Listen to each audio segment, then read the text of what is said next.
Hello बच्चों, मैं आज तुम लोगों को अभी वर्ग 6 बच्चे तो बहुत कम हैं मगर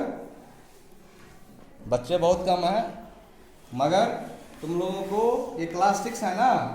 यस क्लास सर। 6 का किसला है? क्या है? किसला चैप्टर नंबर 12। क्या है? चैप्टर नंबर 12 रहीम के दोहे। हाँ, रहीम के दोहे। रहीम कवि, ठीक है। रहीम कवि जिनका नाम था अब्दुल रहीम खान खाना। क्या नाम था पूरा? अब्दुल रहीम खान। हाँ, वेरी गुड। उन्होंने कुछ दोहा की रचना की है और उसे हम लोगों को पढ़ना है। क्या करना है? पढ़ना है।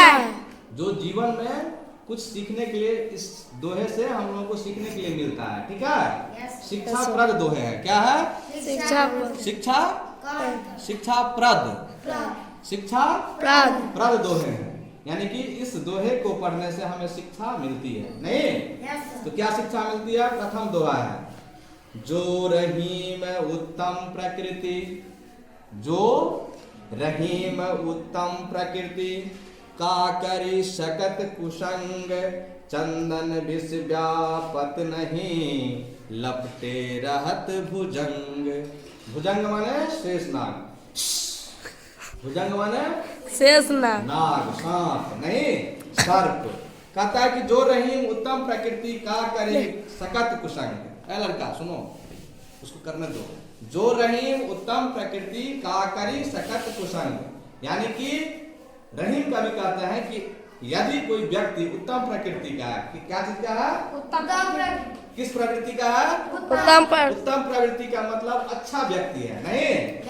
विवेकशील व्यक्ति है, चरित्रवान व्यक्ति है, मर्यादा पुरुषोत्तम व्यक्ति है, ठीक है। तो का करी सकत कुसंग, तो उस व्यक्ति के साथ में यदि गलत व्यक्तियों का विसंगत आ जाए तो कोई समस्या नहीं होगी। रहने दो पेन को गिरे अवस्था में। तो यदि कोई अच्छा व्यक्ति के साथ में कोई गलत व्यक्ति का भी साथ हो जाए तो उस गलत व्यक्ति का प्रभाव अच्छे व्यक्ति पर नहीं पड़ेगा। गलत व्यक्ति का प्रभाव अच्छे व्यक्ति पर नहीं पड़ेगा। कैसे नहीं पड़ेगा? तो रहीम कवि प्रमाण देते हैं, चंदन विष व्यापत नहीं, लपटे रहत भुजंग। चंदन का वृक्ष देखे हो? नहीं देखे हो, झूठ बोल रहे हो। देखे हो? अच्छा, देखा ये लड़का शिवम के बाद। चंदन का जो वृक्ष होता है, मत ज्यादा रोटेट करो, रहने दो। चंदन का जो वृक्ष होता है और वो वृक्ष कैसा होता है पहले ये बता देता हूँ। चंदन का वृक्ष यानी चंदन की लकड़ी जो होती है बहुत महंगी होती है, उसमें से सुगंध निकलता है, खुशबू निकलता है, ठीक है। चंदन की लकड़ी से पूजा करते हैं लोग, भगवान का चंदन चढ़ाते हैं, नहीं? चंदन की लकड़ी को पत्थर पर घिस करके चंदन करके भगवान को चंदन करते हैं, ठीक है। तो चंदन के पेड़ की एक खासियत है कि चंदन में इतने खुशबू होता है, इतने सुगंध होता है कि सर्प जो होता है, नाग जो होता है, घूमन उस पेड़ के चारों तरफ लपेट के रहता है बहुत सारा, ठीक है। फिर भी चंदन के गाछ में, चंदन के लकड़ी में, चंदन के वृक्ष में विष नहीं आ पाता है। विष नहीं आ पाता। सांप में विष है, जहरीला है। अगर सांप किसी को काट ले तो आदमी क्या हो जाता है? मर जाता है। इतनी विषैला है, लेकिन इतनी विषैली सांप होती है, नहीं? और लेकिन यदि लकड़ी में लिपटा हुआ भी है सांप तो भी लकड़ी में कोई विष वाला प्रभाव आता है? नहीं। तो हम लोग भी अच्छे व्यक्ति हैं, हम लोगों को भी अच्छा व्यक्ति बनना है। अच्छा व्यक्ति बन जाएंगे तो गलत व्यक्ति का ही प्रभाव हम लोगों के ऊपर नहीं पड़ेगा। समझ में आ रही है? चलो। रही माने निज मन की व्यथा, मन ही राखो गोए, सुनी अखिलई हैं लोग सब, बांटी न लई हैं कोई। रहीमन निज मन की व्यथा। रहीम कवि कहते हैं निज मन, यानी अपने मन की जो व्यथा है, दुख है, दर्द है, नहीं मन में ही चुपचाप रख लो। किसी को सुनाओगे, अगर तुम्हारे साथ कोई घटना घटी है, तुम अपने सहेली को बता रहे हो तो तुम्हारी सहेली मजाक उड़ाएगी तुम्हारा। क्या करेगी? मजाक उड़ाएगी। कोई तुम्हारे बारे में जान लगी, ये लड़की तो इतनी बड़ी है, सुंदर है, पढ़ने नहीं आता है, तो तुम्हारा मजाक उड़ा देगी सारी जगह। इसको तो पढ़ने भी नहीं आता, उड़ा देगा ना, उड़ाएगा ना, उड़ाता होगा ना। तो अपने मन की जो बात है, अपने मन की जो बात है, कोई गुप्त बात है, वो अपने दोस्तों को मत सुनाओ। इधर आओ, क्या कर रहे हो तुम? सर ये हाथ दे देता है ऐसे। अपने हाथ नीचे करो बेटा। अपने मन की जो बात है, निज मन व्यथा, दुख, दर्द, वो दूसरे को क्या करना है? नहीं बताना है। क्या करना है? नहीं बताना। नहीं बताना। यदि बता दोगे तो तुमको क्या करेगा? मजाक उड़ाएगा। ठीक है, ये कवि कहते हैं, रहीमन निज मन की व्यथा मन ही राखो गोए, सुनी अठिलई है लोग सब बांट न लइए। लोग सब सुन के ऐंठ लेगा, नहीं मजाक उड़ा देगा, लेकिन कोई दुख बांटेगा नहीं सर। तुम अगर मान लो आज तुम्हारे घर में खाना जो है रोटी बना है, नमक रोटी खा के कोई बच्चा मान लो आ गया और हम दूसरे दोस्त को बताएंगे तो क्या सब्जी ला कर देगा? नहीं मजाक सर। उड़ा गया, इतना घर में तो नून रोटी खेल के आया। इसलिए हमको जो खाना घर में मिला हो या जिस तरीके से हम जीवन यापन करते हो, अपनी कमी के बारे में दूसरे को नहीं बता। नहीं बताओ। रहीम कवि कहता है। कौन सा कवि कहता है? रहीम कवि। बोलो, रहीम कवि। से बोलिए, रहीम कवि। ठीक है। रहीमन धागा प्रेम का मत तोरे ओ चटकाए, जोरे से फिर ना जुरे जुरे गांठ पड़ जाए। रहीमन धागा प्रेम का मत तोरे चटकाए, यानी कि धागा जानती हो ना, धागा, उस धागा को तोड़ देंगे फिर बांधेंगे तो क्या हो जाएगा?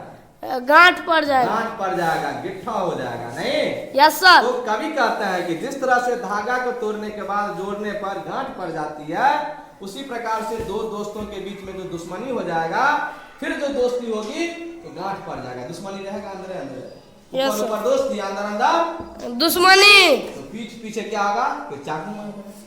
दो दोस्त के बीच में दुश्मनी हो रहा नहीं हो रहा? Yes sir. जहर देके खिला देगा दूध में, क्या खाओ ना, बड़ा तुम्हारे लिए अच्छा चीज है रसमलाई, और उसमें दे देगा मुस्का दवाई, खिला देगा, मार देगा। तो ऐसी दुश्मनी अच्छी नहीं है, ऐसी दोस्ती भी अच्छी नहीं है।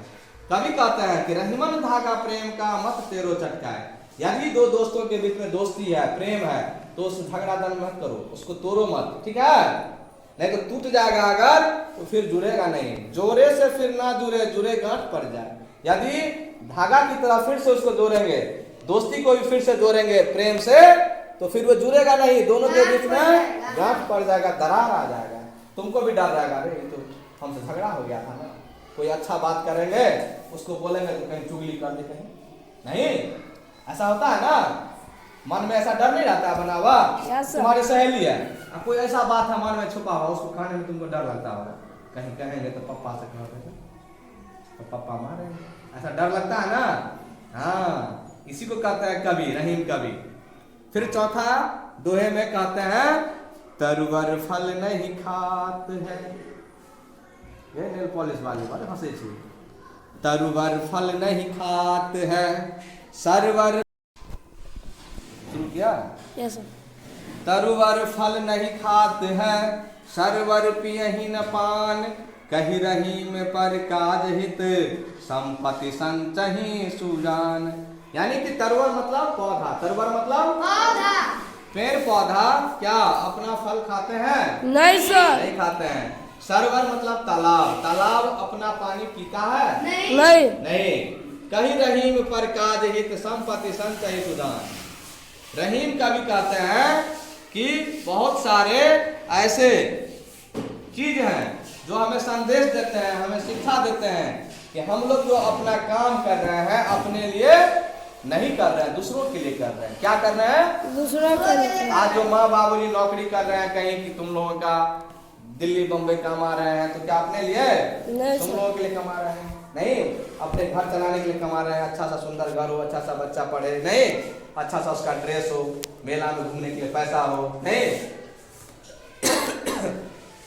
तो तरुवर फल नहीं खाता, मेहंदी लगाने का पैसा हो जाए, नहीं क्या है? पहले किताब नहीं हो पढ़ने के लिए, है? तरुवर फल नहीं खाता है, यानी तालाब पेड़ पौधे अपने फल को नहीं खाते हैं, हम लोग तोड़ के खाते हैं। उनसे सीखो कि अपने लिए वो नहीं कुछ करते हैं। सरवर पियहि न पान, तालाब अपनी पानी को खुद नहीं पीता है। कहीं रहीम पर काज हित, संपत्ति संचय सुजान। ठीक उसी प्रकार से रहीम कवि कहते हैं कि अपने काज के लिए नहीं, दूसरे के काम के लिए भी संपत्ति को। तुम लोग रिकॉर्डिंग करता है क्या? कैमरा, बट कैमरा के पास क्यों हाथ देता है? कहाँ दे रहे हैं? यहाँ पर रखे। तो कवि कहते हैं, रहीम कवि, कि जिस प्रकार से पेड़ पौधे अपना फल नहीं खाते हैं, पेड़ पौधे अपना फल नहीं खाते, तालाब अपने पानी को नहीं पीते हैं, ठीक उसी प्रकार से हम लोगों को भी रहीम कवि कहता है कि दूसरे के लिए, दूसरे के काम आने के लिए संपत्ति को, धन को संचय करके भी रखना चाहिए। मान लो हमारे पड़ोसी बीमार पड़ गए और हमारे पास पैसा है तो पैसा काम आ जाएगा ना। उसके पास पैसा नहीं होगा तो उसका बच्चा, उसका परिवार कोई मर सकता है बीमारी से, नहीं। मान लो कोई एक्सीडेंट कर गया और तुरंत डॉक्टर के पास जाना है, पैसा नहीं है, तो हम क्या करते हैं, गांव घर में कलेक्शन नहीं कर लेते हैं कि चाची दियो ना कहीं पैसा, कर्जे के रूप में लेते हैं, चाचा पैसा दियो, कहे थे ना, मम्मी दूसरों से मांगते ना पैसा कि हमारा बच्चा का मन खराब हो गया, कहीं दियो, एक्सीडेंट हो गया, तो लोग देख निकाल के 20,000 के 15,000 के 15,000 के 25,000 देते ना पैसा। हाँ, दूसरे के काम के लिए शादी विवाह करता है कोई बेटी का तो 10 जगह से कर्जा नहीं ले।